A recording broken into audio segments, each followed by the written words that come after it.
Halo semuanya dan selamat datang di pembahasan kita kali ini. Hari ini kita bakal membedah sebuah teks kuno yang sejujurnya luar biasa memukau. Ini bukan cuma soal sejarah tua yang membosankan ya, ini justru eksplorasi yang sangat relevan tentang krisis mental, burnout yang parah, dan gimana rasanya pas kita lagi buntu-buntunya mencari jalan keluar. Pernah kan ngerasa udah bener-bener kehabisan energi dan pengen nyerah aja? Nah, teks kuno ini menangkap persis perasaan itu. Yuk, kita langsung selami aja dan lihat gimana kebijaksanaan dari masa lalu ini bisa ngasih kita perspektif baru tentang psikologi manusia saat lagi di titik terendahnya. Oke, mari kita lihat kisah Nabi Elia yang super manusiawi ini. Coba bayangin situasi ini.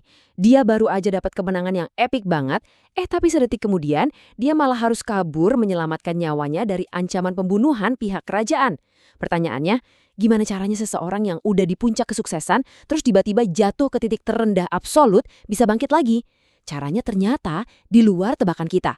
Kita lihat yuk apa pemicu utamanya. Jadi menurut teksnya, Ratu Isabel ngeluarin ancaman pembunuhan langsung lewat ultimatum yang ngeri banget ini. Persis setelah dia tahu nabi-nabinya dikalahkan sama Elia. Ancaman ini benar-benar jadi titik balik dramatis yang bikin jagoan kita ini, yang awalnya kelihatan gak kenal takut sama sekali, langsung lari terbirit-birit. Di momen ini, ketakutan mengambil alih sepenuhnya dan insting bertahan hidup Elia langsung menyala. 100% mode panik. Kalau kita perhatikan rute pelariannya, kita bisa langsung ngerasain seberapa putus asanya Elia. Dia lari jauh banget sampai ke Beersheba, ninggalin pelayannya di sana, dan nekat nurusin perjalanan masuk ke tengah padang gurun sendirian. Ini jelas bukan sekedar jalan-jalan sore buat mencernihkan pikiran ya. Ini pelarian ekstrim yang menguras habis setiap tetes energi fisik dan mental yang dia punya. Dia menglari dari bahaya, tapi di saat yang sama, dia juga lari menjauh dari segala hal yang selama ini ngasih dia tujuan hidup. Dan disinilah dia sampai di titik paling bawahnya. Terduduk lemas di bawah pohon Ararat di tengah gurun yang super gersang, Elia literally memohon supaya nyawanya dicabut aja. Cukuplah itu, katanya. Buat kita yang hidup di zaman sekarang, teks kuno ini ngasih gambaran yang akurat banget tentang depresi berat dan burnout. Dia ngerasa gagal total, ngerasa hidupnya nggak ada gunanya dibanding para pendahulunya yang udah tiada. Pertanyaannya sekarang gimana cerita ini merespons keputusasaan yang udah segelap itu? Jawaban dari narasi ini tuh brilian banget dan yang paling penting, sangat membumi. Daripada ngasih khotbah panjang lebar atau teguran moral, coba tebak apa resep pemulihannya. Elia disuruh tidur, bangun, dikasih makan roti hangat dan air, terus disuruh tidur lagi. Simple banget kan? Ini ngingetin kita kalau kadang-kadang langkah paling esensial untuk pulih dari krisis mental yang parah adalah dengan merawat tubuh fisik kita dulu. Nggak ada tuntutan yang berat-berat, cuma perawatan dasar buat jiwa yang lagi hancur. Setelah badannya kembali segar karena perbekalan misterius tadi, Elia dapat kekuatan baru buat jalan kaki selama 40 hari dan 40 malam berturut-turut sampai ke Gunung Horeb. Angka 40 di sini tuh bukan angka acak loh. Dalam banyak literatur kuno, angka ini sangat simbolis.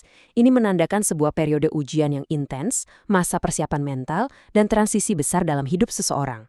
Jadi, perjalanan panjang ini ibaratnya ngasih dia ruang dan waktu buat mencerna semua kekacauan yang baru aja terjadi. Nah, setelah dia sampai dan ngumpet di dalam sebuah gua yang gelap, tiba-tiba ada satu pertanyaan ilahi yang muncul. Apakah kerjamu di sini, hai Elia? Pertanyaan yang tajam ini langsung mengubah arah cerita kita. Ini bukan lagi soal kabur dari kejaran ratu yang marah, tapi berubah jadi sebuah konfrontasi internal. Sebenarnya, apa sih yang lagi dia hindari dari dalam dirinya sendiri? Kenapa dia sampai harus sembunyi di tempat yang sedemikian terisolasi? Pas dapat pertanyaan itu, Elia langsung numpahin semua rasa frustasi dan perasaan terasingnya. Dia sebutin semua bukti kegagalannya. Intinya, dia ngerasa semua kerja keras dan dedikasinya selama ini tuh sia-sia aja. Bangsanya udah ninggalin perjanjian, ngancurin tempat ibadah, dan sekarang nyawanya jadi incaran. Dia benar-benar yakin kalau dia adalah satu-satunya orang benar yang tersisa di bumi dan sekarang dia bakal dibunuh juga. Cara pandangnya udah benar-benar tertutup awan depresi, bikin dia merasa sendirian banget. Sekarang, perhatikan kontras yang luar biasa menarik ini. Elia disuruh berdiri di atas gunung. Terus, tiba-tiba datang angin puting beliung yang saking kuatnya sampai membelah tebing. Habis itu, ada gempa bumi dahsyat, disusul kobaran api yang menyala-nyala. Gila kan? Tapi teksnya secara tegas bilang kalau Tuhan justru nggak ada di dalam semua fenomena destruktif dan berisik itu. Wahyu itu malah datang dalam bentuk paradoks yang luar biasa menakjubkan. Sebuah suara kecil yang sangat halus. Ini ngasih tahu kita kalau kebesaran itu nggak selalu hadir dalam bentuk yang spektakuler. Kadang justru muncul di dalam keheningan yang paling sepi. Begitu dengar suara pelan itu, Elia langsung merespons dengan penuh rasa hormat. Dia nutupin wajahnya pakai jubah dan jalan ke mulut goa. Tapi, disinilah ironinya kelihatan banget. Suara ilahi itu nanyain pertanyaan yang persis sama. Dan coba tebak, Elia juga ngasih jawaban keluhan yang persis sama. Ternyata, badai dan gempa bumi tadi nggak ngubah pola pikirnya sama sekali. Egonya masih aja terjebak di dalam penderitaannya sendiri. Tapi ya, justru dari keheningan inilah percakapan dan transformasi yang sebenarnya mulai terbuka lebar. Terus gimana krisis ini akhirnya diselesaikan? Bukannya dielus-elus egonya atau dikasih kata-kata motivasi yang manis, narasi ini justru ngasih solusi yang di luar tebakan. Sebuah rencana suksesi 3 bagian yang super spesifik. Elia dikasih mandat baru buat ngurapin Hazael, Yehu, dan Elisa. Ini bukan tugas main-main loh, ini urusan diplomatik dan estafet kepemimpinan tingkat tinggi.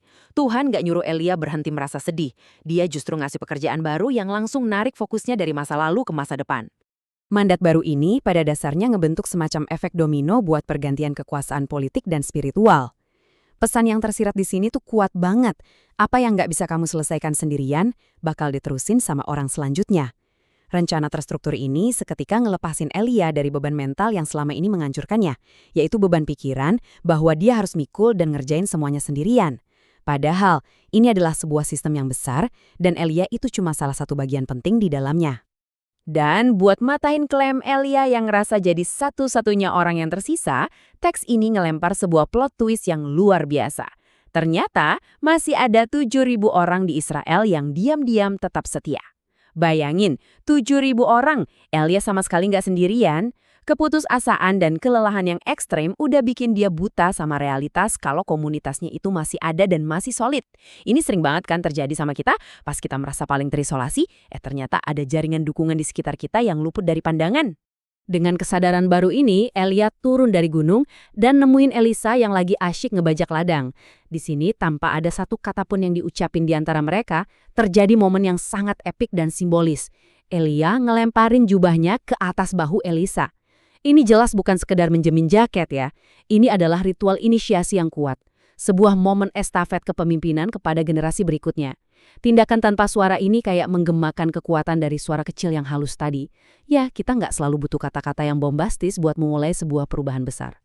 Respons Elisa juga nggak kalah radikal. Dia nggak pakai mikir panjang, dia menghancurkan alat bajaknya buat dijadiin kayu bakar, terus nyembelih lembunya buat ngasih makan komunitas di sekitarnya sebelum dia pergi. Dia benar-benar membakar jembatan masa lalunya. Nggak ada jalan buat putar balik. Tindakan tegas ini jadi penutup yang epik buat kisah suksesi ini. Elia yang tadinya ngerasa sendirian dan putus asa setengah mati, sekarang udah punya rekan seperjuangan. Misinya pun terus berlanjut. Sebagai penutup pembahasan kita kali ini, ada satu pertanyaan yang pengen saya titipkan buat kalian semua pertimbangkan. Saat kita lagi ngelewatin padang gurun kita sendiri, entah itu karena buntu di karir, krisis personal, atau burnout yang bikin lumpuh, kemana sih kita mencari arah? Kisah kuno ini jadi pengingat yang indah banget kalau jawaban yang kita cari seringkali nggak datang dari sesuatu yang meledak-ledak atau dramatis. Kadang, kejelasan dan tujuan hidup yang baru itu justru udah nungguin kita di ujung rasa lelah, berbisik lewat sebuah suara kecil yang halus, asalkan kita mau diam sejenak buat dengerin. Terima kasih udah ikut eksplorasi bareng, dan sampai jumpa di pembahasan selanjutnya.